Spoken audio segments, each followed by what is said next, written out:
I'm very pleased to be here. It's the second year in a row that I'm participating. And I would like to present you a bit different approach about thermal management, not about heat pumps, not about battery components. It's something related more about materials and textiles. So I would like to give you an overview of the topics that I will be covering today. So a brief introduction about Autoneum, who we are. Then it will be the first study case about the monomaterial carpet, where we have the textile materials as a replacement for conventional carpets. Then the second topic will be as well replacing solid plastic for textile materials in the frunk area. And lastly will be the topic related to the active heated surfaces for commercial vehicles. So with that, I will give you a brief introduction about Autoneum. So Autoneum is a Swiss company, a stock-listed company, with a revenue of about 2.2 billion in 2025. Autoneum is presented in 25 countries, and it has around 16,500 employees, and it has 77 production facilities around the globe. So the footprint is quite big. Then the product portfolio can be divided between passenger cars and also commercial vehicles, and it can be divided between interior and exterior. So in interior we have a lot of interior trims, trunk side trim. We also have the interior floor, like the carpets, inner dashes. We also have products on the exterior area, like engine encapsulations. We also have under engine shields, and so on. With the upcoming trend of electrification, Autoneum has established a research and development center in China, in Shanghai, what is the core where everything happens related to electrification in 2024. And last year we released two products in this area. The first one is the e-fiber, which is mica-free material as a flame shield, and the second one is an impact protection plate, a composite material. But the offering of the, let's say, new mobility products doesn't end up there. We also have other products, for example, like outer floor insulator, electromagnetic shielding, and the body panels, and so on. Last, in this brief explanation about Autoneum, I would like to explain you a bit more in detail about the research and development, the CAE landscape, which is going to be a bit of the topic of today's presentation on the thermal side. So we have different areas of expertise. For the first one I would like to introduce you is the structural. So we can do the material characterization when we test the materials. Then afterwards we can do the, let's say, the simulation on 1D to understand the material properties. We can also go up to 2D on the part simulation with OptiStruct and radios. And then also we can do the full 3D simulations, again with the OptiStruct and radios. The main interest for today is about the thermal aspect, so we can also start with the same methodology. We measure the properties. In this case will be the thermal conductivity and the heat specific capacity. Then we can characterize the part using visual therm, and then we can do some characterization on let's say, part level, 2D, with visual therm and tight therm. And then we can also have the full vehicle characterization with tight therm and also star CCM. And the last one is also about acoustic. So Autoneum is also very active in the field of acoustic. We can also measure the acoustic properties with Autoneum measurement systems. Then we can get the, let's say, the material properties with the transfer metric method for the, let's say, the material level. Then on the part D, on 2D, we can do as well some simulations, visual SCA and FE. And last one is about the vehicle simulations with Rebump and Actram. With the current push of sustainability, we can also assess the sustainability from the raw material, from where are they coming from, the transport, also the production of our materials. We can also get the carbon footprint, and then we can deliver the LCA. And all of these 4 disciplines can be combined to do a full vehicle optimization.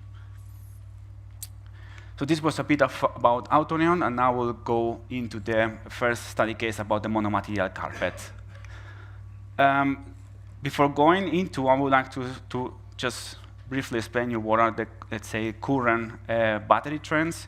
So we all know that the mainstream battery architecture is when we have, let's say, like the Matryoshka, box in a box in a box. So we have the battery pack, the cell to pack. So we have all the cells which are packed, and then this pack into a module, and then the module is into a battery pack, and then the battery pack is assembled onto the body in white.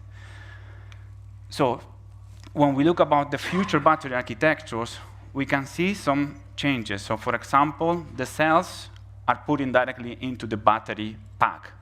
And the battery pack itself is acting as the vehicle, as the vehicle floor. So we no longer have the body in white. So we have the battery lid as let's say, the structural component. And this also has some, let's say, implication on the design phase, because before we had, let's say, far away components which were like, let's say, warm. Now we have components closer towards the interior compartment which are a little bit, let's say, warmer. Now we have the full battery pack is like sitting on top of the seats. This could be an example. So this is the Tesla Model Y structural pack, and we can see how the battery pack is like sitting on top of the crossbeam, and then the carpet is sitting on it. So the first study case would be what will happen if we replace the conventional carpet with a monomaterial carpet, which is a bit more sustainable. So to do so, what we did is to run a simulation in which we have 2 different carpets, and then we wanted to understand what is the temperature across the lengthwise of the battery pack. We also simulated based on 2 different scenarios. So a bit extreme case for the winter, a bit extreme case for the summer, 40 degrees, and then winter, -10 degrees. So for the winter case, we have -10 degrees ambient temperature. The HVAC setting was set into 19 degrees. The power electronics was set up to 60 degrees. And then the, let's say, the full battery temperature was set up to 20 degrees. For the summer case, the ambient temperature was set up to 40 degrees. The HVAC setting was set to 24 degrees, and the temperature of the power electronics was set up to 80 degrees, and the battery, let's say, overall temperature was 50 degrees. So what are the 2 different bill of materials that we consider? So you can see on the top, the monomaterial carpet, 100% polyester base, and then on the bottom you have the conventional carpet. So first of all, when we compare, let's say, layer to layer, we can see that the area weights for each of them are different. Please bear in mind that the carpet construction has always the same thickness, although there is a different thickness changes within the geometry, but they have the same thickness. So we can see that the area weight of the components are lighter. So this is inherently benefiting on the thermal inertia. So we have a lighter material on the monomaterial carpet. We have a lighter material. We have a material which has less thermal inertia. Also, when we have the textile material, the polyester, we have also inherently good thermal properties. Let's say the conductance is lower, so then we are able to, let's say, keep the heat. Also, the important point is about the recyclability in the future with the end-of-life vehicle regulations, which state a certain amount of recycling content. So the monomaterial carpet can be up to 60% recycling content, and compared to conventional carpet, which is 35%. And as I was mentioning, regarding to the end of life, so the monomaterial carpet is ready for the post-consumer and post-industrial recycling for the end of life. So overall, the advantages of changing from a, let's say, conventional carpet to a textile carpet is that we reduce the carpet weight, we have a lower thermal conductance, we have a lower thermal inertia, and we significantly improve the sustainability. How this monomaterial carpet is done? So first of all, we take the cutout from the carpet, we shred it, and then we just do mechanical reopening, and then we create some recycled fibers. But that's not enough, because then certain portion of these cutouts, we mix it with some PT bottle flakes, and then we create some granules, and these granules are also melt spinning into recycled fibers. And this is how it's possible to have a recycled carpet for the acoustic decoupler and the mass spring.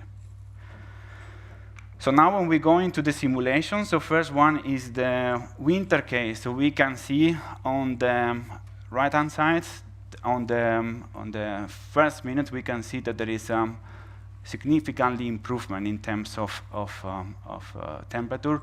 So the monomaterial carpet warms up consistently faster. So remember that we started from -10 degrees, and then the HVAC is switched on, so you can see that the carpet is warming up.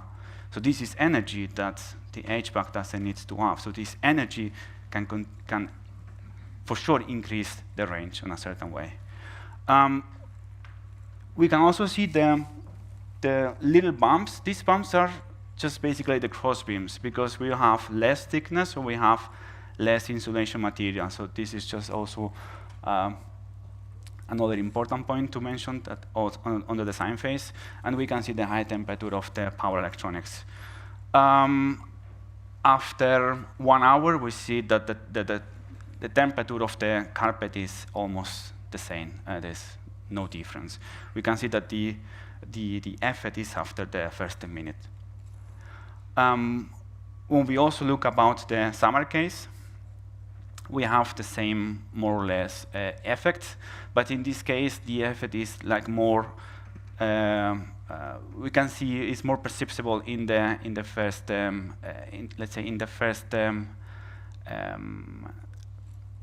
millimeters of the carpet. It doesn't reach to the end, but we can see that consistently the monomaterial carpet cools down faster compared to the conventional carpet.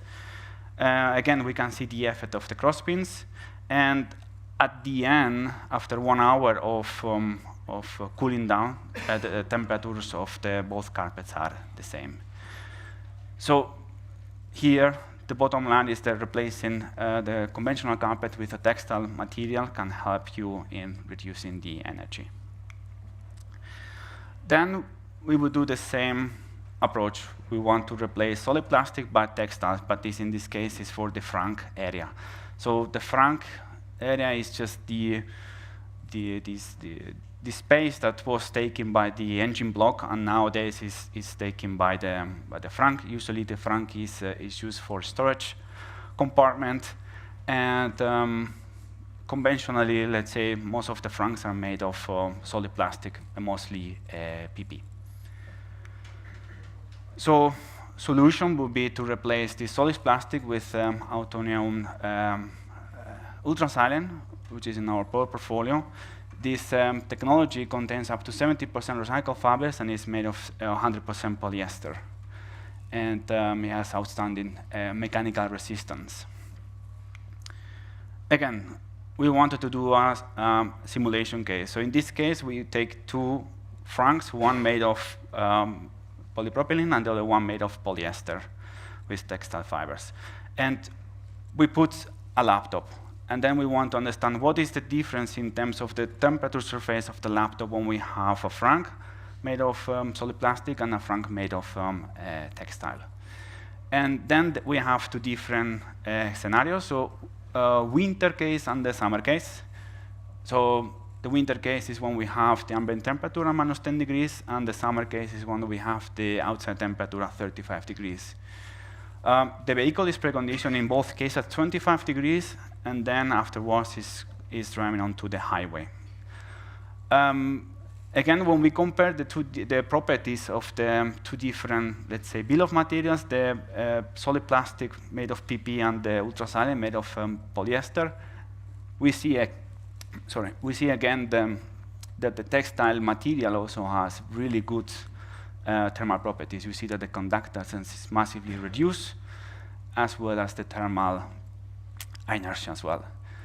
So, linking back again to the previous case of the carpet. So when we replace solid plastic with fibrous materials, we reduce the weight, we lower the thermal conductance and the thermal inertia. Then showing the simulations for the winter case. So let's say the laptop starts at 25 degrees and then is driving on the highway.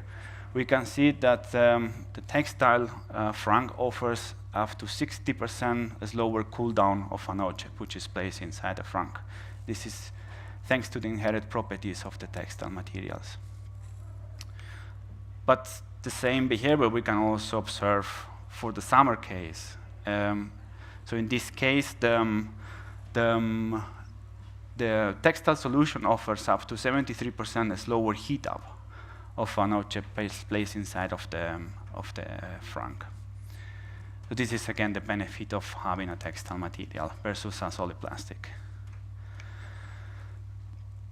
Last, I would like to talk to you about the active surfaces for the commercial vehicles. This is something different to what I was speaking before.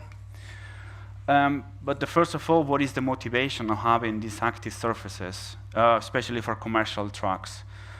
We will focus in on the Autoneum case. This is when the truck driver is sleeping overnight on the truck. And the active heated surfaces, they just really warm the air around. So when the truck driver is, like, for example, leaning on one of the walls, doesn't feel this discomfort of having a cold surface. These active heated surfaces just specifically target the specific parts of the body to improve the perceived comfort. Unlike let's say, the conventional HVAC systems, these active heated surfaces, they operate silently and they take minimal packaging space.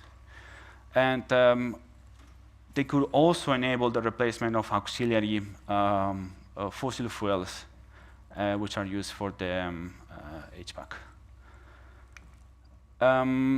Those are the two concepts that we are investigating. They are still in, let's say, in the pre-development. We have, on the right-hand side, we have the add-on. So we just place another component as an add-on on the existing rear wall panel of the truck. And the heating element is embedded in this add-on. Or we have, on the other side, where we integrate the heating element inside the trim of the rear wall panel. So two different approaches. Before going into the simulation results, I would like you to just briefly introduce you to those who for those who doesn't know about the EHT, which is a good, let's say, metric to evaluate comfort and sensation. So as you can see on the right-hand side, you can see the driver, which is exposed to 22 degrees ambient temperature. He has a bit of sun, solar radiation, and he has also a bit of the HVAC at 0.2 meters per second, I think it is. So imagine that you remove all of these contributions, and then you imagine that this driver is sitting on a room with no other interference at a given temperature. So this temperature is what we call the EHT temperature. It's the temperature at which we don't have any, let's say, the environment is on the same conditions. Why we use EHT? Because with EHT temperatures, I mean, we can get the overall body EHT temperature, but the overall body EHT temperatures we can also get for each of the parts of the body. And based on the Berkeley assessment, we can also understand, based on the different temperatures of the body, if the human being is feeling comfortable, uncomfortable, what is the thermal sensation, is feeling warm, cold, is neutral. Why this is important? Because we can, as you can see on the diagram, we can reduce the convective heating and then using radiating heating to have the same, let's say, comfort perception. So in the end, it will be reducing the combination of the convection and then increasing the radiation. So you have the same heat flux, and this could lead to a perceived thermal sensation. So you can feel warmer. And also, for example, in the winter case, this thermal radiation also heats up the air on the surface. So when you lean on something, on a wall, you don't feel this discomfort of having local cold temperatures. So now, coming back to the simulation case that we have run, it's on a hoteling case. So again, the truck driver is like sleeping somewhere around in Finland, minus 20 degrees. It's pretty windy outside, 15 kilometers per hour. And if you remember the different concepts that I presented to you, so we will like to understand which concept is able to bring the most saving benefits in terms of energy, while in all of them, the truck driver, he has a neutral thermal sensation, so he doesn't feel cold or warm. This is just the metric. The truck driver will always feel neutral. And just for reference, the HVAC load to achieve this sensation, this neutral sensation, is around 2 kilowatts. So the first, let's say, bill of material and let's say stack up that we investigated is the integration, as we were showing you before. And in this case, we have the heating element just behind the soft touch foam. There is like the decorative trim, and then you have a soft touch foam, and then the heating element is placed there. So with this combination, we are able to reduce the HVAC load by 34%, and the total power is reduced by 9%. But this, we can do it a little bit better. So if we reduce this soft touch foam, which in the end is an insulator, and then we are a little bit closer towards the truck driver. Again, we reduce the HVAC to 34%, but the total power is 15%. So we pass from 9% to 15%, so it's less power that we need to give to the heating element. And lastly is when we have the add-on. The add-on have the beauty that you have it closer towards the interior compartment, and you also add extra insulation, so there is no heat that is going from the panel towards the body in white.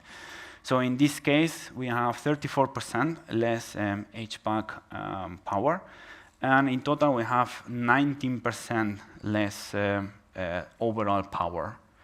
And yeah, again, this is just how you need to place the heating element to give the maximum benefit out of it. So like this, I would like you to go to the key takeaways. So the PEBs benefit from lightweighting, not only from the, let's say, the vehicle dynamics, but also in terms of thermal management and sustainability.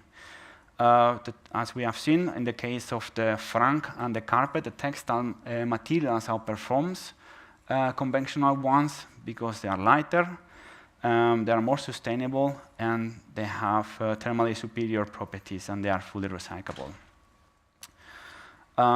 The active heating surfaces, they target the specific part bodies, increasing the comfort perception.